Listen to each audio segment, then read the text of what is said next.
करने वाले हैं एनटीए यूजीसी नेट पेपर 1 के अंदर जो रीसेंट चेंजेस हैं एग्ज़ाम पैटर्न में उनके बारे में। देखिए बहुत सारे बच्चे पहली बार आप में से एग्ज़ाम दे रहे होंगे, बहुत सारे लोगों ने 1-2 अटेम्प्ट दे दिए होंगे और कुछ लोग ऐसे भी होंगे जो 2-3 साल से ट्राई कर रहे हैं। तो ये बेसिकली वीडियो सभी के लिए है। ये आप सभी को आइडिया देती है कि रिसेंटली एग्ज़ाम में जो चेंजेस हुए हैं वो एक नए बच्चे को पता होना भी ज़रूरी है।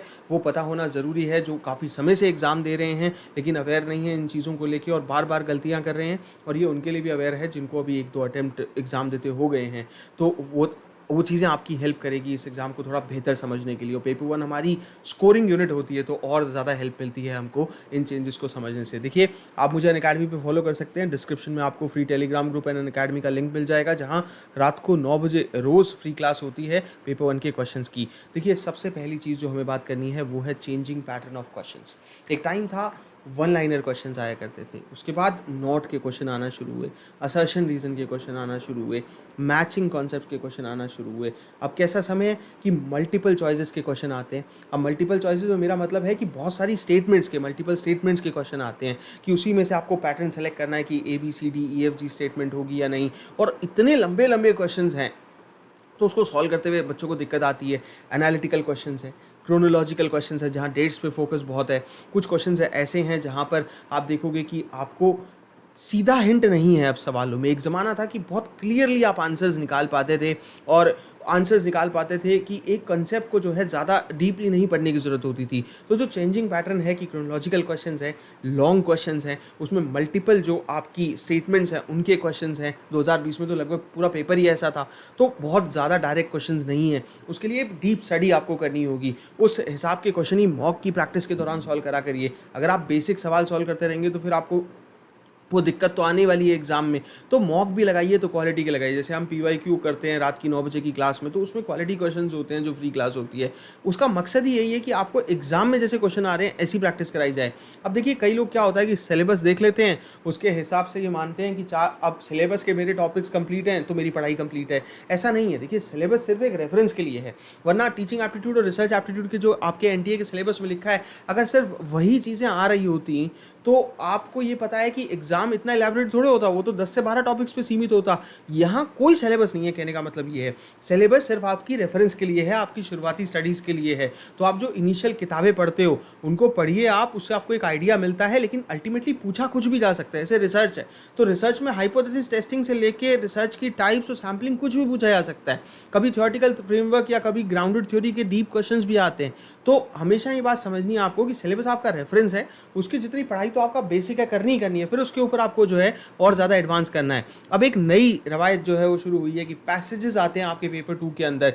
10 क्वेश्चन बहुत सारे सब्जेक्ट में पेपर 2 में आ रहे हैं पैसेजेस में। पेपर 1 में तो 5 क्वेश्चन का पैसेज आता ही आता है, लेकिन पेपर 2 में भी पैसेजेस आ रहे हैं। अब इसका बेस्ट जो है एस्पेक्ट क्या है कि देखिए ये स्कोरिंग है, यहाँ पर आप नंबर कमा सकते हैं, लेकिन आपको पैसेजेस सॉल्व करना आना चाहिए। अगर आपकी कॉम्प्रिहेंशन एबिलिटीज़ अच्छी हैं तो ही आप कर पाएंगे। तो आगे से ज़रूर ध्यान रखिए कि आपके पेपर 2 में भी 10 क्वेश्चन पैसेज के आने वाले हैं और वो एक बहुत स्कोरिंग अपॉर्चुनिटी, अच्छी स्कोरिंग अपॉर्चुनिटी आपको मिलने वाली है। तो इसको लेके अवेयर रहिए, इसकी प्रैक्टिस करिए ज़्यादा से ज़्यादा, क्योंकि अब 15 क्वेश्चन आपके पेपर 1 और पेपर 2 में मिला के जो है पैसेज इसके होने वाले हैं कि 10 क्वेश्चन पेपर 2 में आ जाते हैं, 5 पेपर 1 में आते ही हैं।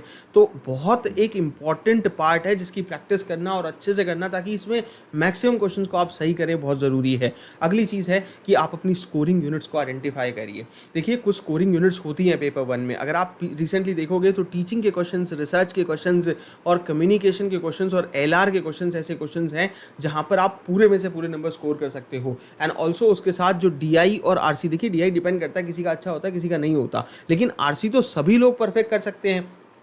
तो आप अगर इतने सेक्शन को भी कर लेंगे तो 25 क्वेश्चन आपके कम से कम सही हो सकते हैं एग्जाम में बिना कोई एक्स्ट्रा एफर्ट किए। क्योंकि देखिए हायर एजुकेशन में, पीपल एंड एनवायरनमेंट में ऐसे क्वेश्चंस आ जाते हैं जहां आपका 1-2 नंबर कट सकते हैं, क्योंकि रीसेंट चीज़ें पूछी जाती हैं, कुछ करंट अफेयर से होती है, कुछ ऐसी होती है चीज़ें जिनकी जानकारी नहीं होती है, कोई डेटा फिगर पूछ ली जाती है। लेकिन ये वो सेक्शन है जहाँ पर आप पूरे नंबर कमा सकते हैं। और एग्जाम के पैटर्न को भी अगर आप देखोगे तो teaching, research, communication, LR, RC, यहाँ से काफ़ी क्वेश्चन पूछे जाते हैं। RC तो खैर 5 ही क्वेश्चन होते हैं।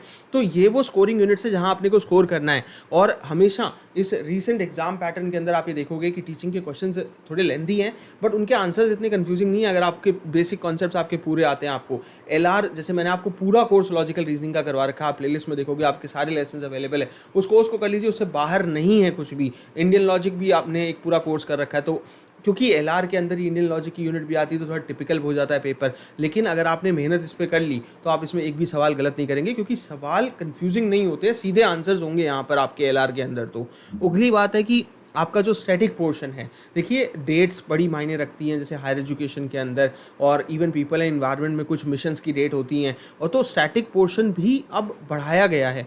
अब बढ़ाया इसलिए गया है कि देखिए कमिटीज़ जो पुरानी रही हायर एजुकेशन की उसकी डेट्स आपसे पूछी जाती है, जो रिसेंट डेवलपमेंट्स है उसकी डेट्स आपको पूछी जाती हैं, तो वहाँ पर कमांड होना ज़रूरी है। तो देखिए एक सिंपल मेथड है इसके लिए कि एक चार्ट बनाइए, उसके ऊपर जितना स्टैटिक आपको अपनी प्रिपरेशन के दौरान मिलता है उसको लिखते चले जाइए, और रोज़ उस चार्ट को 5 से 10 मिनट रिवाइज करिए, इससे आपको सारी डेट्स याद रहना शुरू हो जाएंगी। और लॉजिकल कनेक्शन बनाइए, देखिए सबसे इंपॉर्टेंट तो वही है कि पढ़ने के दौरान सीधी क्रैमिंग नहीं करनी है। अगर लॉजिकल कनेक्शन बना लिया कि भाई इस टाइम इंडिया में किसकी गवर्नमेंट थी, ये पर्टिकुलर ईयर जो है उसमें बिलोंग करता है, क्या उनकी सोच हुआ करती थी, तो उस तरह की एजुकेशन पॉलिसी आई होगी, तो ये चीज़ें जानना बहुत ज़रूरी है, एक लॉजिकल कनेक्शन बनाना बहुत ज़रूरी है। देखिए कट ऑफ आपने देखा होगा रिसेंट टाइम में काफ़ी हायर गई है, इवन पेपर मुश्किल था 2020 में, तभी कट ऑफ जो है वो हायर चली गई।